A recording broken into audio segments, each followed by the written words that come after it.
Greetings gamers and welcome to a very special episode here on the Retro Raider Show. That's right, today we are celebrating the 35th anniversary of this little gold cartridge right here. The original The Legend of Zelda, released in 1986, and I mean, if there is such a thing as a gaming pantheon, this game definitely deserves a spot there. I didn't grow up with this game, I don't have any childhood memories or nostalgia for it. I mean, the game was released 2 years before I was even born. And I didn't grow up with the whole 8-bit generation. I started gaming at the end of the 16-bit generation, and then I moved on to the 3D era, PlayStation and Sega Saturn, etc.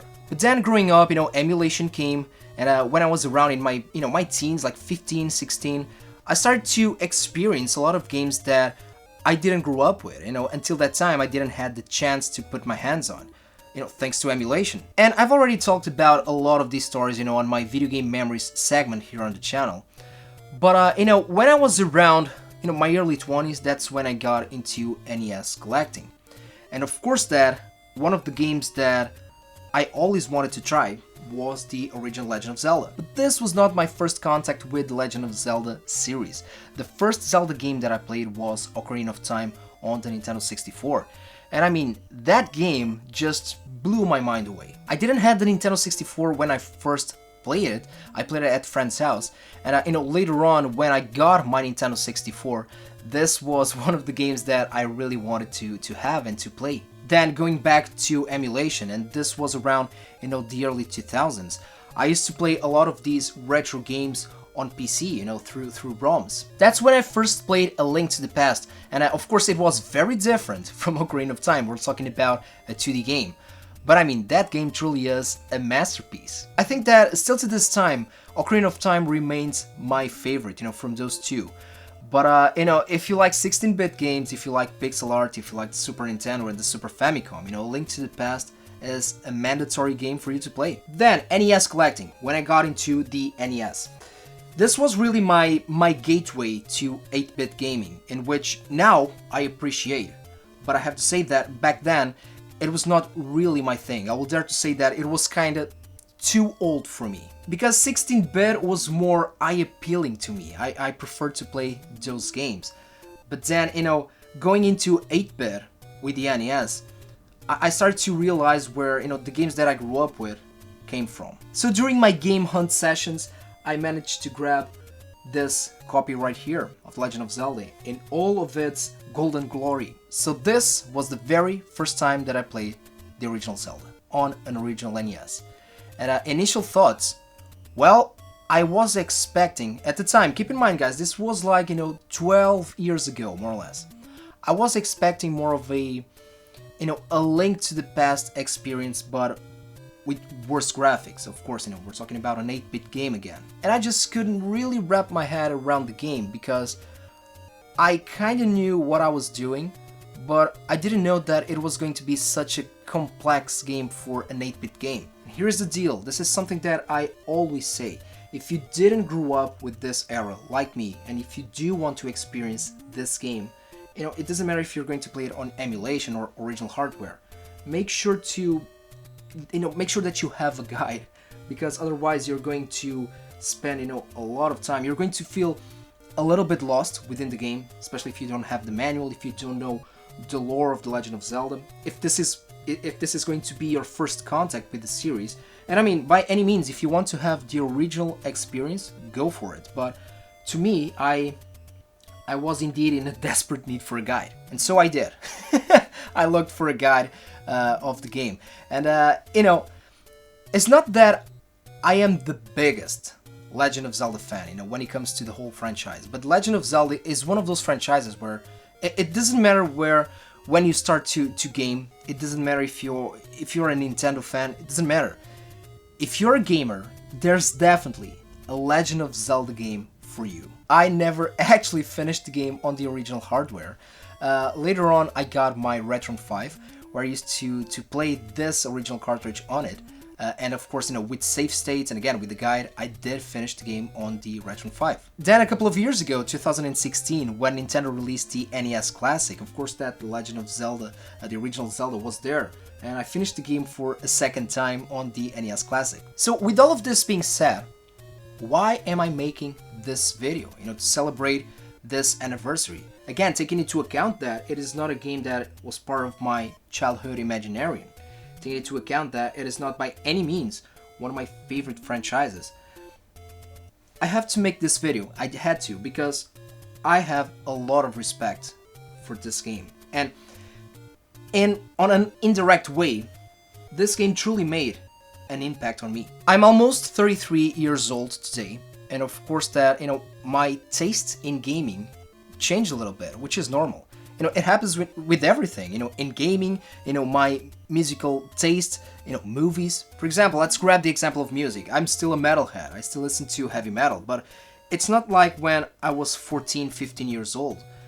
I just listened to rock and roll and metal, and I used to, dislike everything else. But now, let's say that I'm more mature, I can appreciate other types of music, electronic music, experimental music, jazz, even pop music. Same thing with gaming. I'm not the same gamer that I was when I was, 11, 12 years old, or even 20 years old. Nowadays, if you follow my channel, you guys know that I'm a huge fan of role-playing games, role-playing video games, especially the old school ones during the 8 and the 16-bit era. Sweet spot for me still is the 16-bit era. Everything that you can play on the Super Famicom for me is genius. And again, you guys know that if you watch my videos. And then, some of early 3D stuff, especially on the PlayStation 1, there's a lot of great RPGs there. That's usually what I'm looking for in a game. A very immersive story, an open world, a scenario where I can explore and I can interact with the environment, and then the reactions that I get from the game also. Games in which whatever you do, it will give you back. And Legend of Zelda, this game right here, this specific game, was kind of the starting point to that, of everything that we have today when it comes to, open world video games and story-driven video games. And it's interesting because still to this day, there is no answer to this eternal question.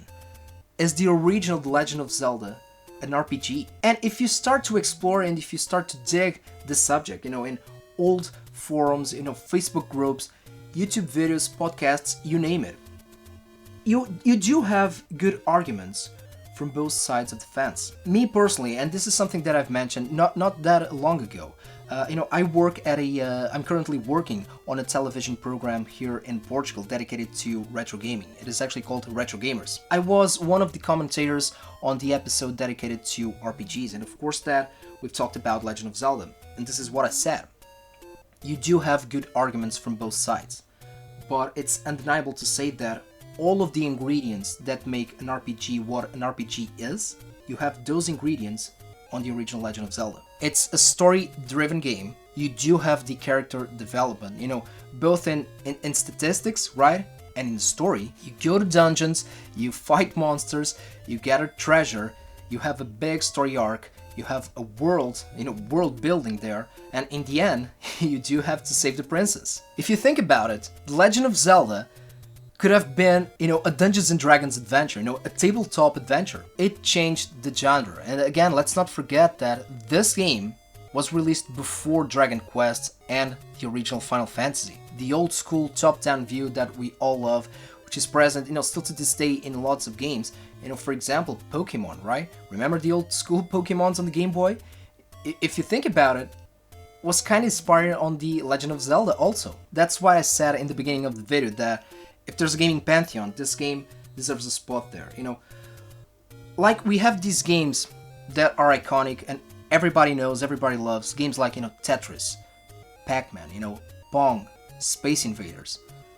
This day and age, I think that this game right here, the original Zelda, is a game like those. It's like those games. It is that important. It's one of the biggest names in our industry. It's one of the biggest IPs on Nintendo. And I mean, again, if you are a gamer, there is definitely a Legend of Zelda game for you. I was a little bit disappointed with last week's Nintendo Direct. I was really hoping for a comeback of the original Zelda. And I mean, we still don't have any major news about Breath of the Wild, which is one of the best Zelda games. I would dare to say that probably my favorite, you know, side by side with Ocarina of Time. But yeah, 35th anniversary of the original Zelda, and Nintendo, where is the remake? Where is the remaster? Where is the you know, the compilation of the classic Zelda games? I still think that we are going to get a direct dedicated only to The Legend of Zelda. The Legend of Zelda 35th anniversary direct. And fingers crossed, because, you know, a good game, I'll say this about, you know, any game. A good game doesn't need a remake or a remaster. That is true. But I would like to see a version of this game in the fashion of, you know, Link's Awakening for the Switch. I think that the old school fans deserve that. I think that, you know, new kids should get, you know, a much more modern approach experience to this game, and I think that the game itself deserves that. But again, it's just my personal opinion, and these days, you know, there is no such thing as lack of platforms or opportunities to experience these classic games. So to sum it up, guys, and I know that this was kind of a different video, this was kind of a rambling video about Legend of Zelda, but I had to make this video. I had to pay tribute to this iconic game, and yeah, without knowing, or I mean, I realize that now, but again, on a very indirect way, this game truly made an impact on me, on the gaming genre that I love, on the video games that I grew up with. Because without this game, I wouldn't have, you know, Final Fantasy, I wouldn't have, you know, Chrono Trigger, the Mana series. So yes, today was a special episode dedicated to a very special game. And the best way to end this video, well, happy birthday. Happy birthday, The Legend of Zelda. And please let me know about you guys, let me know down below. Did you grow up with the original Zelda game? Do you like The Legend of Zelda series? What is your favorite The Legend of Zelda game? And please, if you do have a personal memory with this specific game, and it doesn't matter when you did first play it, share it. Share it down below on the comment section below, because I would love to hear your story with the original Legend of Zelda. Thank you so much for watching, guys. If you have the extra time, feel free to follow me on social media. I'm on Twitter, Facebook, and Instagram. And as always, thank you so much for watching. Don't forget to put a like on this video. Please subscribe to the channel and take care of yourselves, take care of the gaming community, and game a lot.